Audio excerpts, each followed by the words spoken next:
bahwa tesisnya Kiai itu betul. Apalagi namanya Ubaidillah itu betul-betul tidak ada. Saya cek dari 4 nama, Abdullah, Abdillah, Ubaidillah, dan Ubaidul, itu tidak ada. Bin Ahmad itu.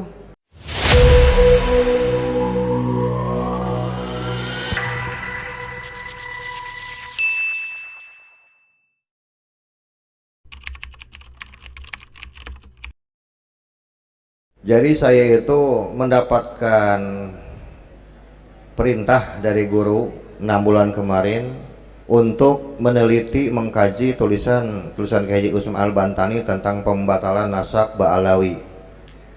Jadi saya melakukan riset itu kurang lebih 6 bulan lamanya sebelum saya membuat sebuah buku dalam kajian ilmu Rijalul Hadis dan ilmu sejarah.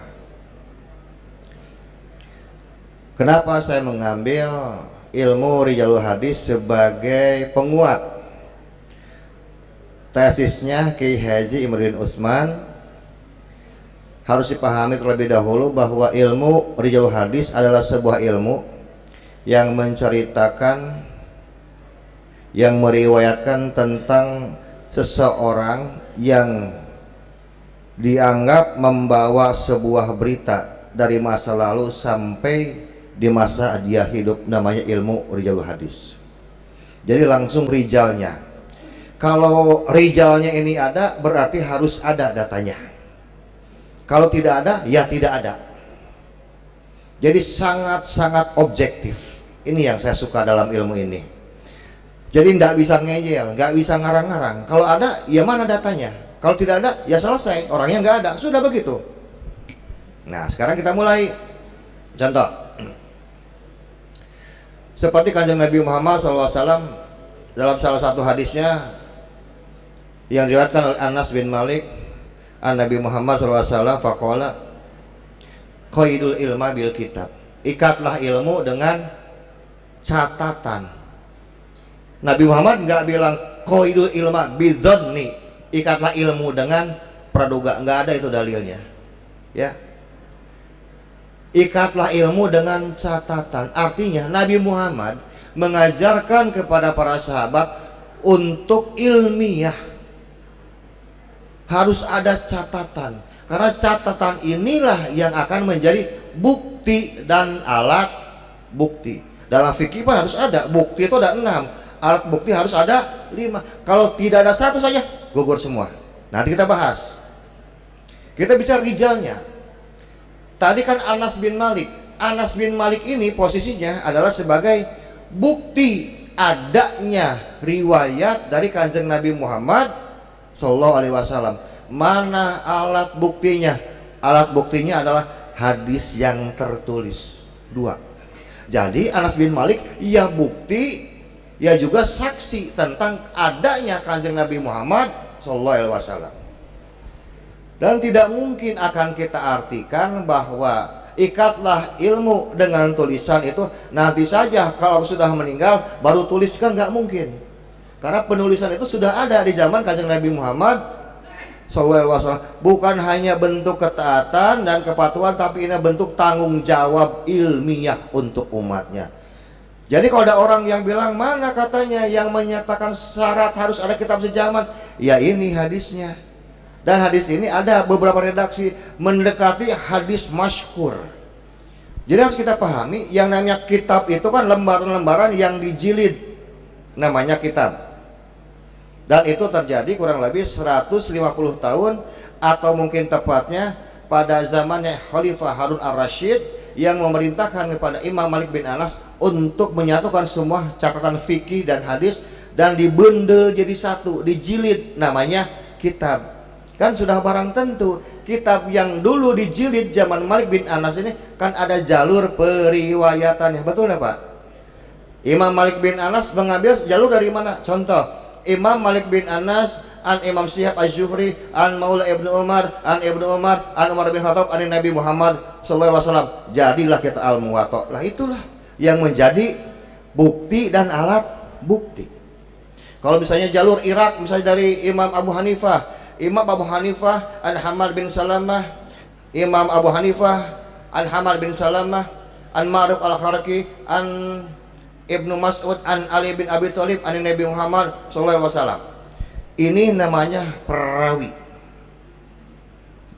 Perawi pasti akan dicantumkan dalam silsilah, dalam rantai periwayatan, untuk menunjukkan bahwa mereka itu betul-betul ada. Dan semuanya akan mengacu kepada syarat bahwa sekarang setiap pencatatan harus ada perawi dan berita yang dibawanya bitatabu'i, secara estafet. Tadi estafet itu namanya. Nabi Muhammad yang menyampaikan pada sahabat, ini disebut dengan tingkatan pertama atau tobakoh pertama. Kemudian turun tabi'in, ini tobakoh kedua. Turun lagi tobakoh ketiga. Jadi perawi adalah orang yang hidup sejaman dengan orang atau kejadian yang sedang terjadi, namanya perawi. Karena tidak mungkin perawi yang mati bisa meriwayatkan. Pertanyaan sederhananya yang kita tahu, yang namanya Imam Ahmad bin Isa dan Imam Ubaidillah bin Ahmad bin Isa lahirnya abad ketiga dan keempat. Berarti kita butuh perawi di zaman tersebut. Mana perawinya? Contoh yang gampang lah, ibu-ibu kalau melahirkan, yang pertama kali tahu siapa? Yang menjadi saksi kelahiran anak ibu siapa? Bidan. Dua siapa? Bisa ibu bapaknya, bisa suaminya, betul. Kemudian siapa lagi? Tetangganya. Apalagi budaya Endo kan suka ada, betul enggak?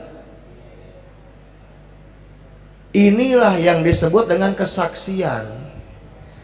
Sekarang kita tanya, Ahmad Al-Muhajir lahir abad 3 atau abad 4? Terus yang menjadi saksi kelahiran beliau, mana orangnya? Ada enggak ibu bapaknya? Ada enggak tetangganya yang jadi saksi? Ada enggak pencatatannya waktu itu abad 3, abad 4? Enggak ada. Kenapa enggak ada? Dalam ilmu rijalul hadis. Ya, dalam ilmu rijalul hadis ini. Ada enggak orangnya? Enggak ada. Kenapa enggak ada? Karena tidak pernah dilahirkan, titik. Kalau ada, mana datanya? Saklek kalau ilmu rijalul hadis. Jadi nggak usah marah-marah kalau memang nggak ada aja. Goib ya goib aja udah. Kalau bapaknya nggak ada, ya anaknya juga nggak ada. Ya namanya Ubaidillah bin Ahmad. Masa anak bisa dilahirkan tanpa seorang bapak? Makanya sesuai dengan kaidah, idza saqatal aslu saqatal furu, di mana atasnya roboh semua. Jadi kalau kita bahas dari ilmu rijalul hadis, nggak peduli yang namanya Ahmad Al-Muhajir, Ubaidillah, Alwi bin Alwi, kemudian ke bawahnya Faqih Muqaddam, ya semuanya goib aja, sudah aja nggak ada. Satu. Yang kedua, kan beliau ini kan diglorifikasi, dilebih-lebihkan, disebut dengan Imam Mujtahid Mutlak, betul begitu? Saya cari kurang lebih dalam 50 kitab yang hidup yang paling sejaman, kurang lebih itu sekitar 500 sampai 600 tahun dari prediksi awal mula kehidupan Ahmad bin Isa yang katanya abad 3 atau abad 4 dan wafat tahun 345 Hijriah.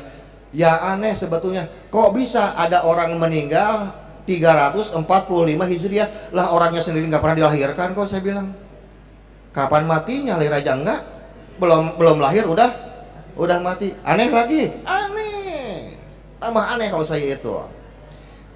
Beliau disebut dengan mustahid mutlak. Beliau kan ini dalam kitab-kitab Alawi kan diriwayatkan, beliau ini terlahir dari seorang bangsawan, bahkan sebut dari keturunan kerajaan yang hidupnya sangat enak, sangat mewah, mendapatkan privilege luar biasa. Dengan itu beliau sekarang diberikan waktu untuk sekarang menimba ilmu tafsir Quran, ilmu hadis, sejarah, fikih, sastra, semua. Kurang lebih sampai umur 43 atau 48 tahun, atau kurang lebih antara tahun 317 sampai 322 Hijriah. Ini adalah usia yang matang untuk seseorang, pantaslah kalau disebut dengan mustahid, pantas disebut dengan imam mustahid. Yang jadi pertanyaan, tidak mungkin seorang menjadi mustahid kalau nggak jadi santri dulu, betul nggak Pak? Pertanyaannya dalam ilmu rijalul hadis, Guru ngajinya siapa? Guru Qurannya siapa? Hadisnya siapa? Guru sekarang fikihnya siapa? Guru sekarang sastranya siapa? Ngajinya di mana? Di kota apa? Masjid apa? Pesantren apa? Dari 11.000 jalur periwayatan yang saya cari, tidak ada satupun yang mengenal yang namanya Ahmad bin Isa. Artinya beliau itu ya bukan seorang mustahid, bahkan bukan seorang santri juga. Karena apa? Tidak terkonfirmasi pernah masantren, pernah nyantri, pernah ngaji kepada beberapa ulama pembesar yang hidup di zamannya di kota Basrah. Sedangkan yang paling masyhur, yang betul-betul kalau misalnya betul dia hidup, harus sejaman dengan Imam Muhammad Ibnu Jarir At-Tabari tahun 270 Hijriah. Betul-betul sejaman. Dan Imam Ibnu Jarir At-Tabari memiliki ratusan para ulama yang yakin akan direferensikan untuk mendidik seorang Ahmad Al-Muhajir karena berasal dari keluarga terpandang. Apakah sekarang ada murid-murid Imam Muhammad Jarir At-Tabari yang meriwayatkan bahwa mereka punya murid yang namanya Ahmad Muhajir? Tidak ada. Dicek dalam kitab Al-Basri, itulah kumpulan ulama-ulama yang hidup di Basrah khusus, jumlahnya ribuan, tidak ada satupun. Kita cek dalam kitab Tarikh At-Tabari, di dalamnya ada 70.000 nama ulama yang tidak kenal satupun dengan Ahmad bin Isa. Kan ini aneh. Tapi jadi imam mustahid, tapi nyantri nggak pernah, lahir juga nggak tahu di mana, tiba-tiba jadi mustahid mutlak, luar biasa. Saya bilang ini orang ini. Nah, inilah kajian ilmu rijalul hadis. Makanya saya meyakini 100%. Jadi saya bukan copy paste. Kita riset. Kayak Imad, saudara saya riset. Tuh Bagus Mogi juga riset, Manhem Ali juga riset. Semuanya melakukan riset dan memiliki jawaban yang sama. Nanti masalah bab nasab mungkin ada sedikit perbedaan karena beda kajian. Tapi tujuannya adalah untuk menguatkan bahwa tesisnya Kiai Imad itu betul. Apalagi namanya Ubaidillah. Itu betul-betul tidak ada. Saya cek dari 4 nama, Abdullah, Abdillah, Ubaidillah, dan Ubaidullah, itu tidak ada. Bin Ahmad itu, bin Isa. Bahkan kalau kita mau melihat kepada salah satu catatan dari Imam At-Tabari dalam tarikhnya, itu kan disebutkan oleh beliau Ba'alawi awal bil Basrah, ada keluarga Ba'alwi yang berasal dari Basrah. Lalu siapa namanya? Nah, ini yang menarik. Kalau menurut catatan beliau adalah Ahmad bin Ali bin Isa bin Zaid, yang kemudian bersambung kepada Ibnu Abbas bin Abi Muthalib mim Bani Muthalib. Ternyata yang lahir di Basrah itu bukan sekarang Ahmad bin Isa versi Ba'alawi yang diberikan gelar Al-Muhajir. Ternyata bahwa Ahmad bin Ali bin Isa ini adalah kekerabatannya kepada Bani Muthalib, bukan kepada Alawiyin, tidak bersambung kepada Kanjeng Nabi Muhammad Sallallahu Alaihi Wasallam. Jadi mereka bukan zuriyah Nabi, tapi zuriyahnya Ibnu Abbas. Dan kalau sekarang saya dipaksa untuk meyakini keterangan dari Imam Ibnu Jarir At-Tabari, ini sudah ada pencangkokan nama lagi. Ya, mentang-mentang jago nyangkok, dicangkok terus gitu ya. Inilah yang bikin orang Sunda bilang bikin hareudang Ba'alawi. Kita menyampaikan data fakta secara akurat. Maksud saya begini dengan kawan-kawan saya dan saudara saya. Kan setidaknya bahwa Ba'alawi ini tidak bersambung pada Nabi Muhammad itu bukan dibatalkan oleh kami secara perorangan, secara person, tidak. Tapi dibatalkan oleh disiplin ilmunya. Pertama, oleh ilmu nasab, oleh ilmu rijalul hadis, asharul ulama, oleh ilmu sekarang biologi modern yang disebut dengan tes DNA, kemudian oleh ilmu sekarang asal ulama, ilmu akademisiologis. Itu semua tertolak. Setidaknya ada 6 disiplin ilmu yang menolak kemustahilan Ba'alawi tersambung kepada zuriat Nabi Muhammad SAW. Keinginan kita, ayo data dengan data lagi, kita adu. Ilmu sekarang sejarah dengan sejarah lagi, ilmu rijalul hadis dengan rijalul hadis lagi, ilmu nasab dengan ilmu nasab lagi. Ayo kita ngadu data. Jangan kita menyampaikan data dengan fakta yang terjadi di lapangan, mereka membalas dengan caci maki, dengan fitnah. Kan ini kan ini nggak kelas, ini nggak apa ya, bukan hanya nggak nyambung, nggak level gitu maksudnya. Ya nggak level yang begini buat kita. Kita riset, mereka enggak. Ayolah kita duduk, beda pendapat boleh dong, tapi berdasarkan keilmuan dengan tata krama. Ayo kita sambil ngopi sambil ngudun lah kita bahas datanya. Bisa, ulama dulu kan sudah biasa berbeda pendapat, ini sahih ini enggak sahih, tapi tetap bisa bersahabat. Tapi mereka belum apa-apa sudah menolak untuk bersahabat dengan kita. Nah, kan ini repot. Kemudian yang lain dengan kondisi yang begitu terdesak dan super panik, akhirnya mereka mengeluarkan seuntaian kaidah buat para muhibinnya. Lebih baik salah mencintai daripada salah membenci. Kan ini menjebak. Pertanyaannya, bagaimana kami bisa mencintai seseorang, sekelompok orang yang telah memalsukan sejarah NKRI, memalsukan sejarah Nahdlatul Ulama, menghina para kiai-kiai Nahdlatul Ulama?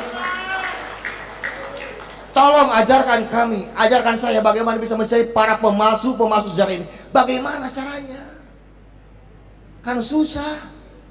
Dan masih banyak yang terhipnotis, mengajarkan dengan perasaan zon. Dalilnya cuma zon. Nah, dalam buku saya di bawah dibahas dengan 4 mazhab, termasuk ucapan Imam Syafi'i. Kata Imam Syafi'i bagaimana itu tentang zon? 4 mazhab itu mengharamkan zon, di mana ada data, ada dalil yang harus dipakai. Bagaimana sih saya bilang, tahunan kita ngaji di pesantren, ya kita kan ngaji pesantren pakai data, betul nggak? Kitab itu data. Pas sekarang ada Balawi, kenapa datanya dibuang terus pakai zon? Aneh ya, aneh. Jadi ini bukan hanya sekedar fanatik buta. Makanya Imam Jalil Asyuti pernah bilang begini, untuk mengalahkan seorang ilmuwan hanya dibutuhkan satu fakta. Tapi untuk mengalahkan orang dungu, engkau berikan 40 fakta, mereka tetap akan menolak. Terbukti sekarang. Nah, ini yang ini juga saya ingin ini juga hasil riset saya. Yang di bawah adalah ya, bukunya bisa nanti dilihat. Kan selama ini jarang orang membahas nasab berdasarkan keluarga, langsung gen. Saya akan membahas secara keluarga, bahwa keluarga Nabi Muhammad SAW dengan Balawi ini benar-benar berbeda dan benar-benar tidak tersambung. Kalau keluarga Nabi Muhammad SAW kita ambil sekarang dari Sayyidina Muhammad SAW, ini dari Sayyidina Husain dan Hasan.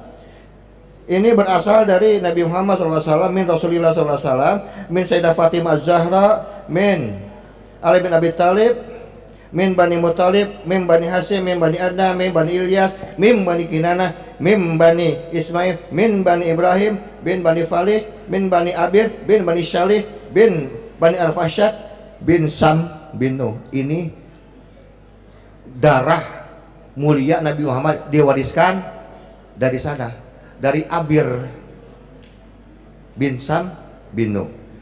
Balawi juga sama, dari Nabi Nuh, hanya beda jalur. Nah, saya bacakan sekarang jalurnya keluarga Balawi ini.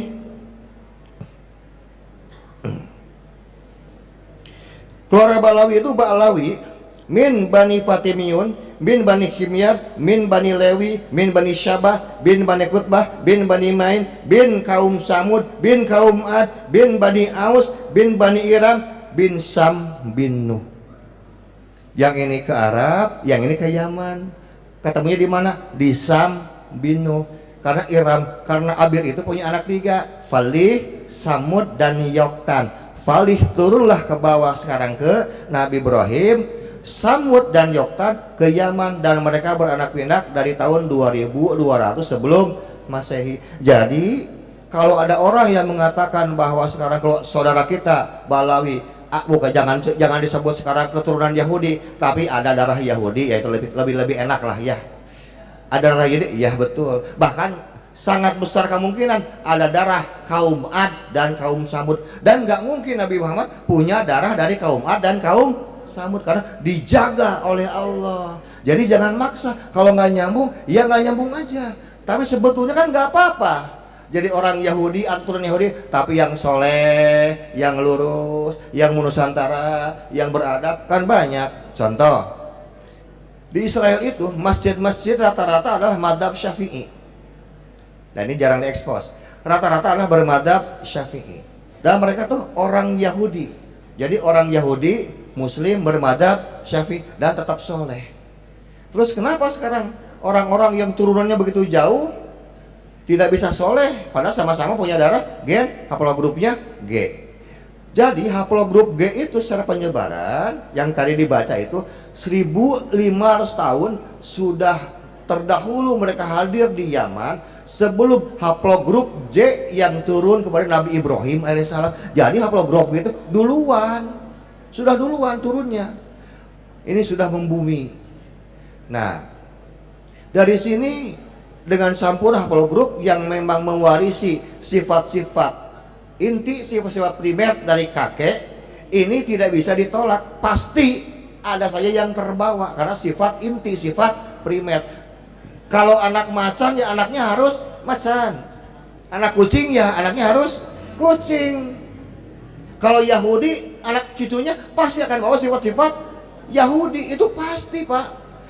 Orang Sunda, orang Jawa, orang Bali, orang Padang, pasti anak cucunya akan bawa sifat-sifat gen primer dari leluhurnya. Seperti itu nggak bisa hilang. Nah, inilah sesuatu yang memang Allah berikan sebagai sebuah hujah yang paling kuat dengan tes DNA. Tapi kan tidak penting kalau buat saya itu tes DNA itu, karena tidak diwajibkan. Dan orang masuk surga juga kan nggak ada tesnya, harus tes DNA kan gitu. Syaratnya kan syahadat sebetulnya kan ya, bukan tes DNA. Hanya sekali lagi bahwa ini saya jadi termotivasi dengan tesis saudara saya ini untuk membuat sebuah kajian dalam ilmu di jalur hadis. Jadi penolakan Ba'alawi ini yang saya buat dalam buku itu semuanya 96 bab. Edisi pertama 40 bab, yang sekarang 13 bab, dan masih ada lagi 2 bab yang sedang disusun. Sebelum saya kemarin ke Banyuwangi ke Bali, saya baru selesai 96 bab. Judulnya ya sopan-sopan asik banget kalau buat saya. Judulnya cuma begini aja, judulnya tuh edisi ketiga, konspirasi Dajjal dan kesesatan Ba'alawi di Nusantara. Ini karena bab akidah. Saya nggak main-main karena kita punya data, fakta, bukti. Ini saya bilang datanya. Mereka mengatakan mereka ada Ahlussunnah wal Jamaah. Mereka bukan Ahlussunnah wal Jamaah, kecuali apa yang tampak oleh mata kita, seperti sholatnya sama seperti sholat kita mazhab Syafi'i, bacanya sama dengan itu, tapi dalamnya tidak. Apa buktinya? Tunggu saja Pak bukunya, nanti akan kita launching. Jadi sudah, kalau orang Sunda bilang nggak kagok basah, nggak kagok jibruk, sudah terlanjur basah, masuk aja sekalian. Kenapa? Saya dan kawan-kawan, saudara semua, karena apa? Karena ini mencintai NKRI, mencintai Pancasila, mencintai kebinekaan, mencintai kerukunan, mencintai para romo kiai kita. Ketika mereka sekarang dengan lantang, dengan belak-belakan menghina NU, menghina kiai-kiai kita, sekarang kita akan terbalik. Sekarang kita belak-belakan membela NU dan membela kiai-kiai NU. Lalu kenapa kita yang disalahkan? Kenapa kita yang disalahkan? Kan kita santri, kita membela kiai-kiai kita kok. Dan yang lebih menyakitkannya lagi, betapa banyak para kiai-kiai NU yang justru ikut dengan rombongan mereka, satu gerbong dengan mereka. Padahal yang dihinanya ada kiai-kiai NU, orang-orang NU. Terakhir, saudara-saudara kita, Alap Mataram, itu sudah mengidentifikasi bahwa jumlah makam palsu itu ada 3.000, dan saat ini baru 260 yang dibongkar, dan 100% nggak ada mayatnya. Jadi kalau saya curiga, ini kalau udah makam yang sudah namanya Habib, apa perlu dibongkar semua gitu? 260, apa itu bukan bukti? Apa itu bukan fakta? Kan ini fakta. Dan masih aja orang masih banyak bawa orang-orang NU, ibu-ibu muslimat ya, jarah ke makam Habib, nanaonan sekurang mah. Kan masih banyak tuh makam para kiai, para ulama kita. Kenapa harus makam ke Habib? Memangnya jasa mereka buat Indonesia apa coba? Apa? Ngajarkan sholawatan, konser. Pernah ngajarin sekarang bab wudu, bab niat, baca kitab, ngalogat, nggak pernah. Cuman keuntungan mereka itu aja satu, cuman lebih ganteng aja.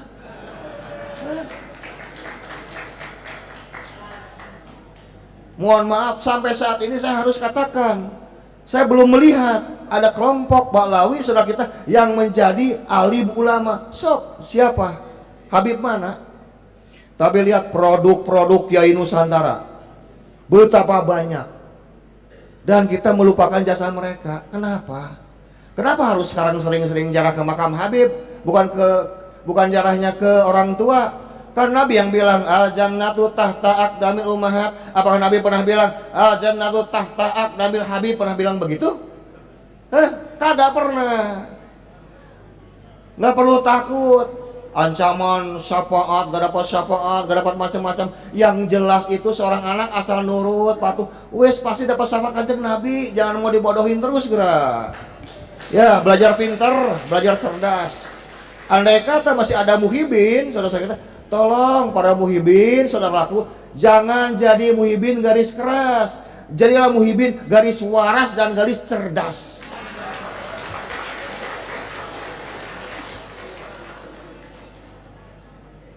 Jangan anggap saya marah. Marah saya mah bukan begini, belum. Ini cuma ngobrol. Ya. Cukuplah segitu ya. Mudah-mudahan ada manfaat dan berkah untuk semuanya, dan kita kembalikan kepada moderator. Mangga, Waris, atur nuhun.